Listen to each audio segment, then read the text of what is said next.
Gutierrez deserves a brand new trial. At the very most, she deserves a dismissal for the same reasons the judge dismissed Alec Baldwin's case. What's more, in Hannah's case, there was far more than just the state sitting on the live rounds. There's a list of other evidence not disclosed. Most importantly on that list, helpful statements made by the ammunition supplier, Seth Kenney, that were never turned over. And a helpful report from the state's firearms expert pertaining to the trigger. That was never turned over either. There's no excuse for that.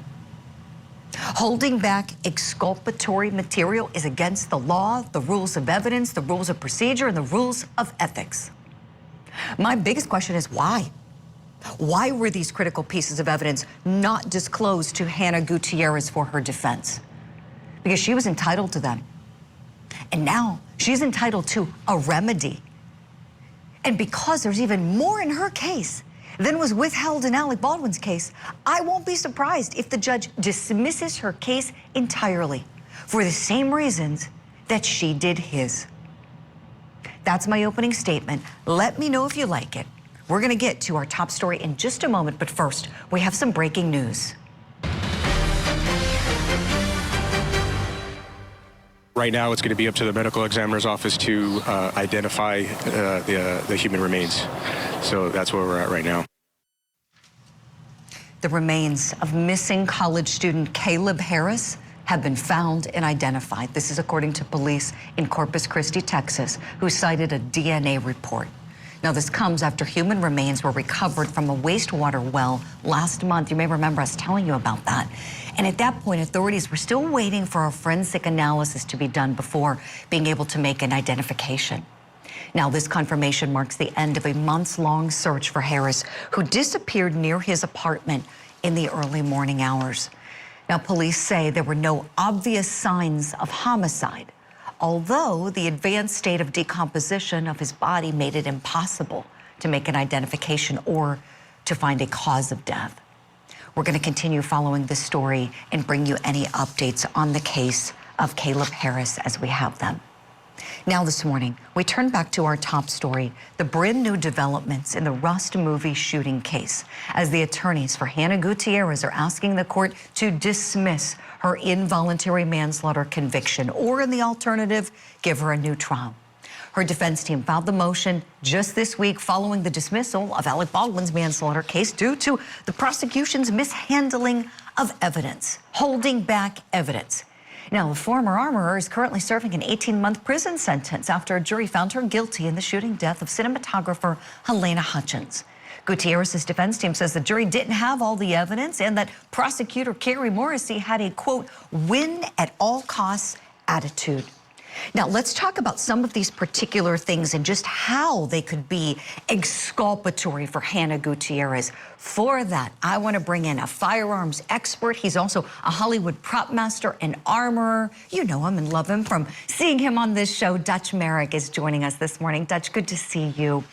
I want to start, please, if we can, about Seth Kenney and the recorded interview with him that was done and not turned over to the defense team. Looking at the motion, I want to highlight 3 points of things that he said that are particularly disturbing to me, and I want to kind of run through them with you one by one. Looking at number 3 first, Seth Kenney apparently said the prop masters who handle guns won't call out the armorer to test the bullets. And right away, my eyebrows raised, Dutch, because we had the armorer on the film, Sarah Zachary, who we know that Hannah Gutierrez was reporting to. What does this mean to you? Is this saying that Hannah wasn't responsible to test the bullets? Well, I don't really understand what that statement is out of context. It says they won't call prop masters to test the bullets. I'm sort of lost on that statement without maybe hearing it first person. Gotcha. Yeah, you know, and so, okay, let's ask it this way. Normally, is it the armorer's responsibility to always test the bullets before loading them in a firearm? Okay, so yeah, when we handle the firearms, we're always, if it's a rattle round, we always rattle it, or we're inspecting it for the holes in the side of it. So it's certainly part of our process of loading the gun, and it would ultimately be our responsibility. Gotcha. That's what I thought, Dutch. So here, I guess what I was wondering if there was any responsibility, being placed on Sarah Zachary. Was she at all responsible for the safety of that firearm in your view? Ultimately, the prop master is responsible for the entire department. They oversee the whole thing. In this case, Sarah Zachary drove down to Albuquerque, took an hour on her day off to drive down there and pick up this box of precious dummy rounds that they were looking for. And she's the same gal that was then throwing them away after a take, according to her testimony.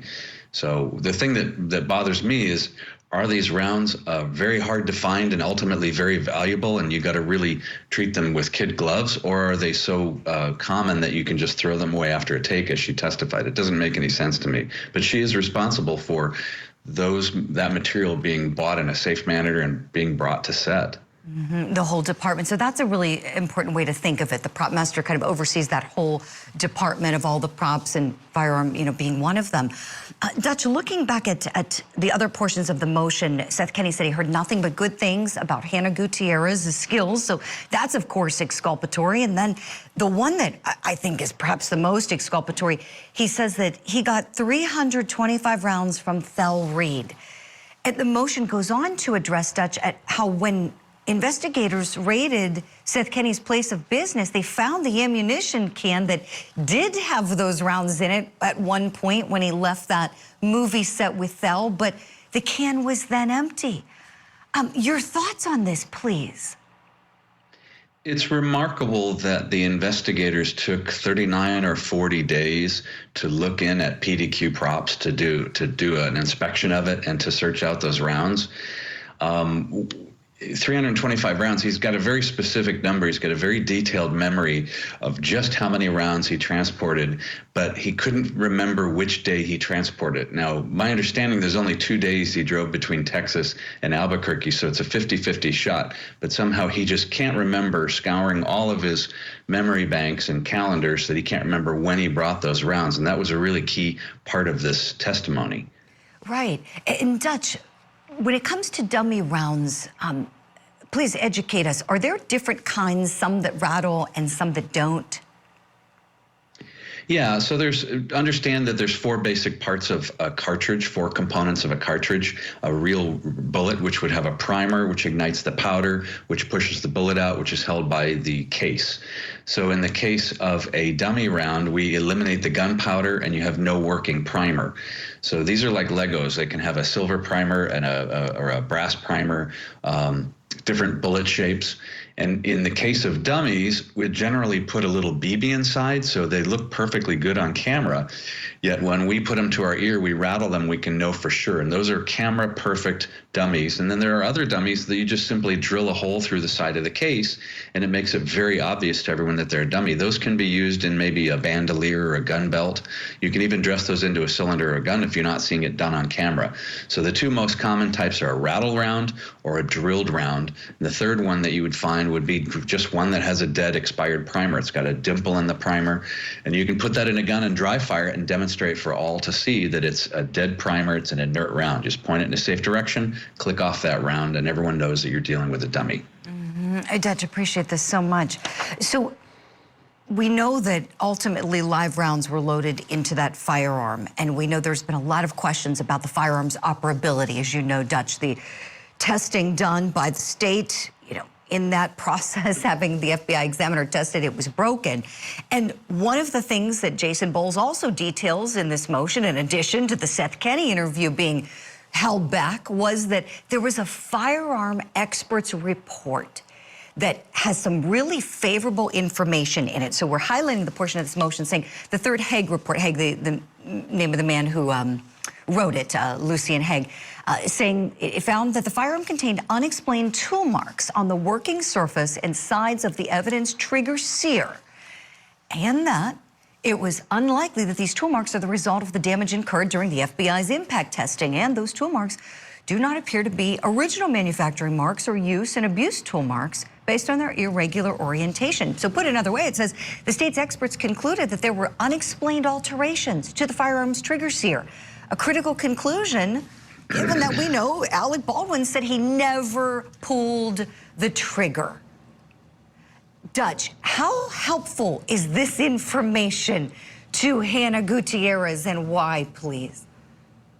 Well, theoretically, this is really crucial to her case because his doubt at that point showed that the gun may not have been working as originally intended by the manufacturer. It might have been signs of evidence of modification of the gun or a wear mark that is unusual. So withholding that from the defense is really a big deal. Absolutely. And so if that gun could have accidentally discharged, I mean, that could be exculpatory for her and for Alec Baldwin, especially if we can point to someone else with these rounds that were loaded in the gun. It's mind-boggling, Dutch. I wish we had more time today, but we would love to have you back soon. We know the state has time to issue a response now, and when we get the state's responsive motion, we will certainly be talking about that. Dutch Merrick, you wrote the book on firearm set safety after this, and you're going on teaching around the country, and it's been wonderful having you share your knowledge here on Court TV. Thanks so much for making the time for us today. Thank you for having me, Julie. Of course, we'll see you soon. Now, still ahead this morning on opening statements, we've got a 7-year-old girl allegedly drowned by her own mom.